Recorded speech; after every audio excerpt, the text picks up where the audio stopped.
For me, never giving up meant just that. I mean, every single day when I woke up, I thought, today's the day.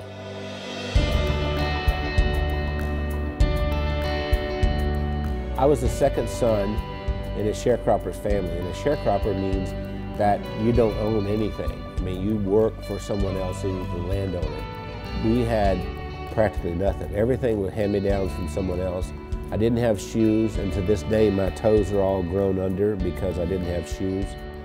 I remember I had this encounter with my mother, and I said, you know, tell me you love me, and she didn't do it. And so I went down and I sat on this creek bank, and I thought, you know what? I don't care if anybody loves me, I love me. I made a list of goals that I wanted to accomplish, and they were laughable because I didn't even have 2 nickels to rub together, but my first goal was I was going to be a millionaire by the time I was 35.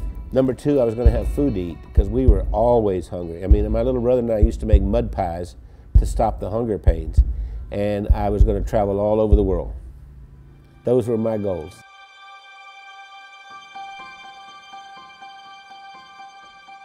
I've learned everything from working with Randy. I didn't know anything about business. I started out, before I met Randy, I was a teacher, a mathematics teacher. Well, I think we have a very good balance. Randy's really good in sales and telling the story and explaining why people need to have whatever it is that he's selling. And then he comes to me and says, Wendy, can we make it do this? And I have to get it done.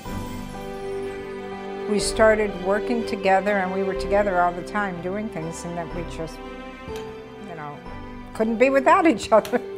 Yeah, once she got exposed to me, it was downhill from there. I mean, she could not last a day without me. That's probably true. What did you do to her? That's what the COO does here. Does hair? She preps me. Spit on it, honey, like you used to do. I never spit.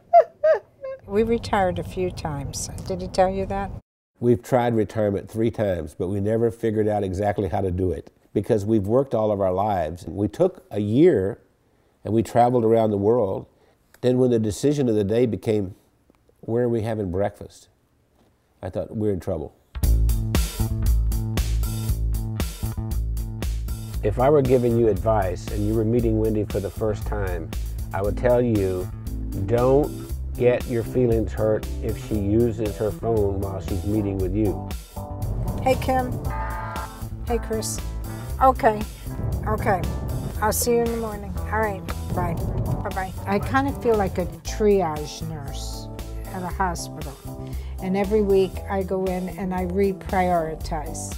No, I'm not approving that. I think what drives Wendy is her desire to be the best and provide the best of service to everyone. Awakened at 2:30 in the morning, and I hear this little click, click, click, click, click, click, click, click. And it's Wendy over there looking something up at 2:30 in the morning.